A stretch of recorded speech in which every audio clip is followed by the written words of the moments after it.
There's been a meme that I've seen a lot lately, and the idea is that conservatives shouldn't go to college. I think that the basis of this argument is essentially that colleges have become factories of left-wing indoctrination.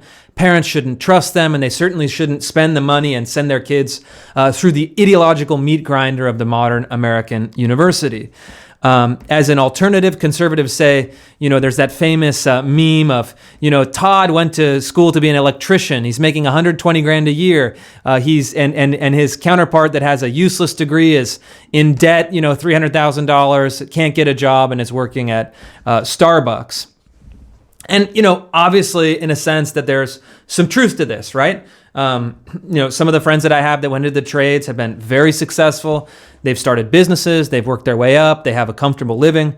And of course, there are many people with, low quality degrees in gender studies or grievance ideology that are underemployed. This is a famous statistic that you see everywhere. The number of college graduates, for example, that are still living with their parents. Although that this idea has a grain of truth, I think it actually is fundamentally wrong. It's fundamentally misguided. I tweeted this out earlier this week and sparked some debate. Charlie Kirk, who I consider a friend and ally, took me to task and he said, Rufo's totally wrong. The universities are beyond repair. We need to kind of raise them and start over with other opportunities for kids that are getting older. I appreciate the sentiment, but it's totally unrealistic at a practical sense. And then at a theoretical sense, at a more abstract sense, it's also actually wrong and I think bad for the conservative movement. So let me explain why on both accounts.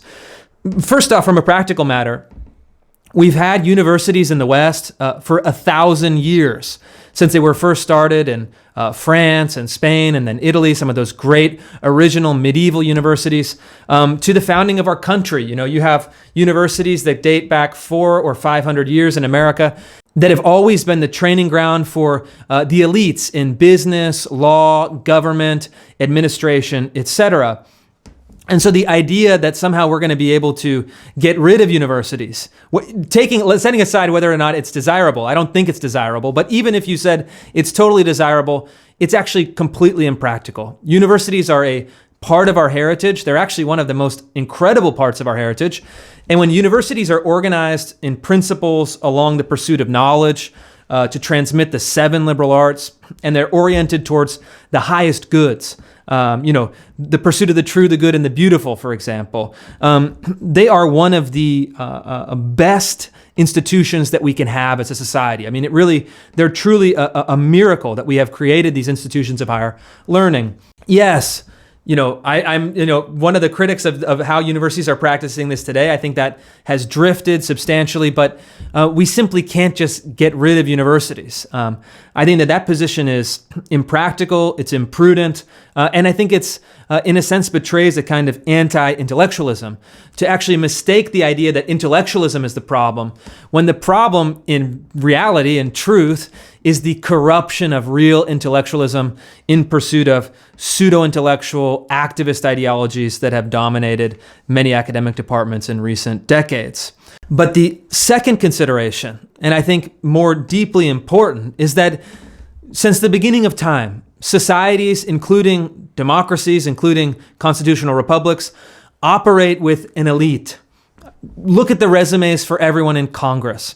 Look at the resumes for most of the people in the Fortune 100 companies at the C-level management.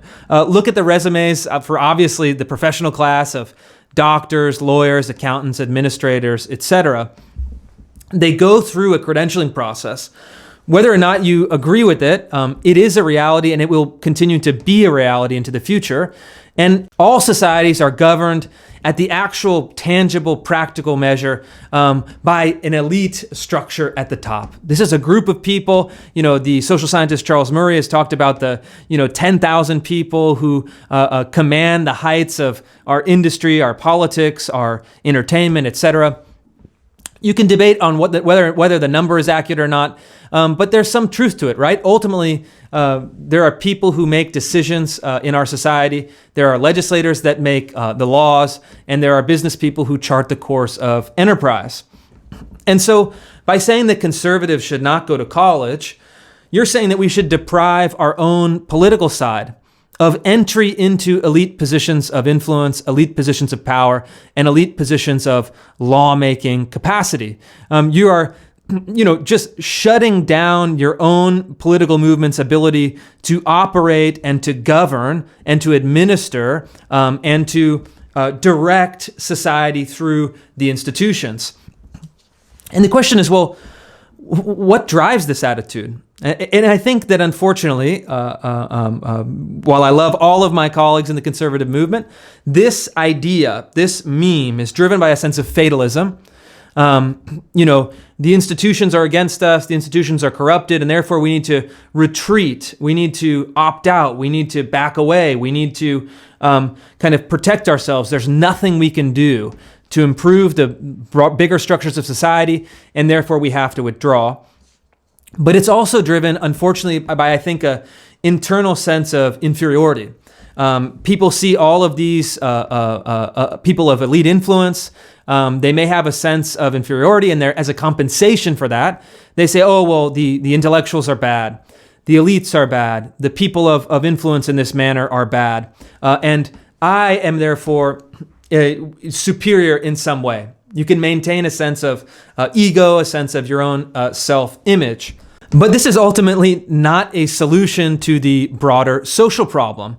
I think conservatives need to spend more time creating what for the time being would be a counter-elite that has the intellectual capacity, that has the organizational structure, and has the potential for leadership, that eventually when we start taking back institutions, when we start winning elections and making sure that those things actually translate into policy and institutional reforms, that we can have the leadership class available to start administering that vision. Look, one of the big problems with the Trump administration, for example, was they had something like 4,000 appointed positions, many of which did not get filled even after 4 years. We should have a kind of vanguard. We should have a counter-elite. We should have a cadre of people, to borrow some language from my friends on the left, that is ready to go, that is ready to govern, that is ready to implement these ideas into actual administrative policies. And so while I am 100% in support of creating alternatives, like Hillsdale College, like hopefully we'll do with New College of Florida, like other more conservative academic institutions, we also have to play to change the public university systems and then to put pressure on even those elite private universities to make sure that conservatives have a pathway to leadership. Because if we have a political movement that retreats to this position that somehow trade schools are a substitution for all higher education, we'll have no capacity to lead. We'll have no capacity to actually make sure our values are meaningful in a sense of governing. And I think that ultimately this meme of don't go to college is just fundamentally wrong-headed. It's counterproductive to the movement, and it's, to boot, totally impractical.